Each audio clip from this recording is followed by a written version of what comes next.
So instead of just saying, oh, come to church and we all believe in transformation, how about we actually have a model of transformation? How about we map it out? How about we have a scaffolding? How about we do an assessment? We say, hey, it looks like in accordance with spiral dynamics, you are at a blue level of consciousness, and in 5 years, we like to get you to a healthy green. Something like that. Map it out. Do an assessment. Be able to have an assessment. Or Fowler stages of faith. Look at Fowler's stages of faith and say, hey, we have assessed you to be at a stage 2. Maybe you're at a stage 3. And by the time we're finished with you in 5 years, we want to have you in stage 4 with your eyes on stage 5. Something like that. Okay? Be able to tell people very specifically, assess, here's where you are spiritually, and here's where I think we can get you. All right? Now, if you were working with a trainer, like a personal trainer, maybe you'd tell them, I need to be able to run a marathon. Speaking of marathons, we have Laura Lewing coming on Wednesday, a conversation with Laura Lewing. She is a 27-year-old with a degree in religion. We've had some very interesting conversations. We've known each other for a few years through volleyball now, and we always have these great, wonderful, interesting conversations. And so we're going, and she just finished running a half marathon not long ago. That's what popped her in my head. But that's already on the calendar, Beyond the Fundamentals.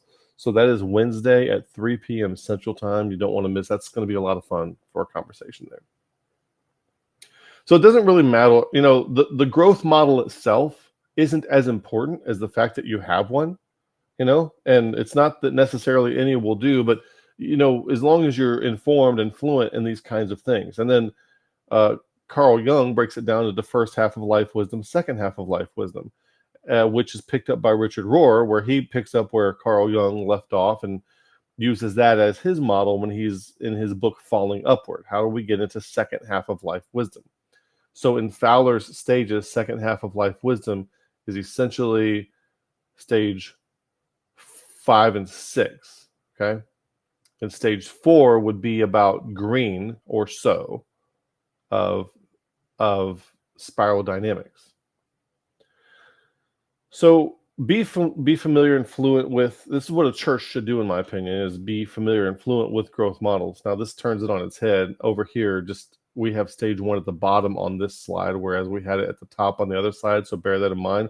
Where churches are today, they're only offering growth within stages 1, 2, and 3 in accordance with Fowler's model, and they have nothing beyond that.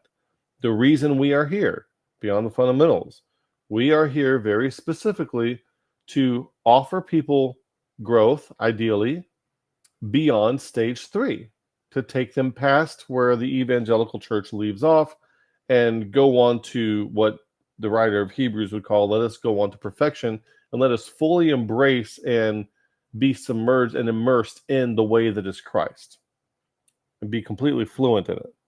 In the summary of this book, it points out that stage 3 folks, ironically, the stage 3 people usually think that stage 4 people have become backsliders, when in reality, they have actually moved forward. That's very often the case.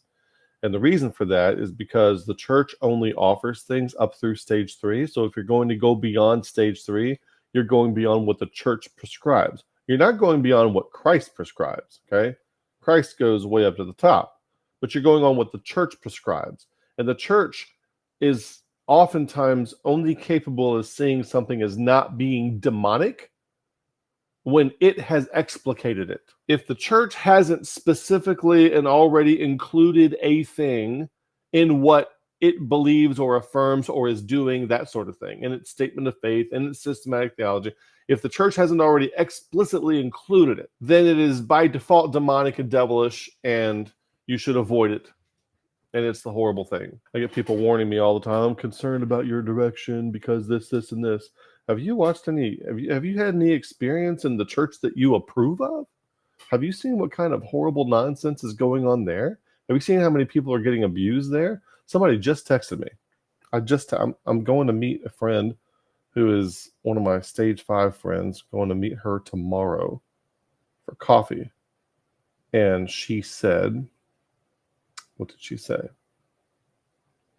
Reading The Road Less Traveled and he says that the church has provided him with a lifetime of psychiatric patients. That's the fruit of the kind of Christianity that you approve of, is a lifetime of psychiatric patients. That's not good. It's not a good track record. That's not what we should be doing. We should be a hospital helping people, not inflicting the harm. And the churches that we have today are just inflicting the harm. So what we're looking at now is this wake up, grow up, clean up, show up as a model of moving forward. Okay? Wake up. Now, what I want to do is put this in a diagram so that we can see how this looks as you progress forward. Okay? How would this look as you progress forward through it? And let's say that, and I might modify this as we go because this is part one, and I'm intending that perhaps there will be 4 parts, and the 4 parts might go in conjunction with these 3 things, with these 4 things. Wake up, grow up, clean up, show up. But we might condense them. But anyway, part one of however many it takes to go through these things and be adequate with them.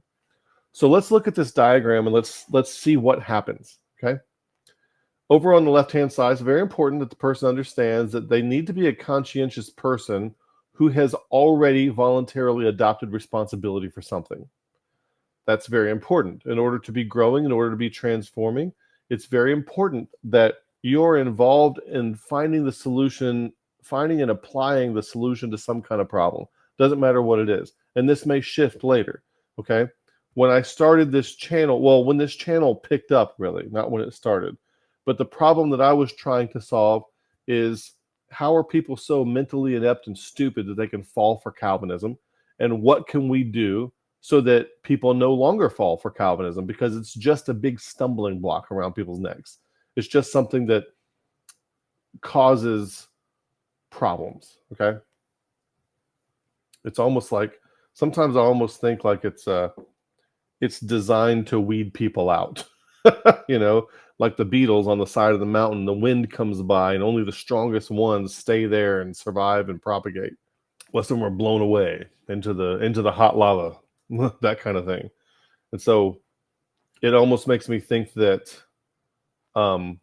Calvinism is something like the wind and the lava that gets rid of all the weak Beatles, you know, something like that, maybe. But, and so maybe it serves a purpose. Maybe, you know, ultimately years later, we'll be thankful for Calvinism having been here, not because we think it's true, but because it helped make us stronger in the same way that hurricanes make trees stronger. Maybe, I don't know. But you need so that's what I started off as the problem that I was trying to solve. And then I realized that there was a problem. I realized that was a symptom. Calvinism is a symptom of a deeper problem. And the deeper problem is admittedly difficult to define. But basically, people are very vulnerable and susceptible, or tossed about to and fro with every wind of doctrine, just like Ephesians 4:14 says. And to put it, you know, just like you could say that the problem is we don't have a mechanism for people to grow past stage 3 is another way of saying it.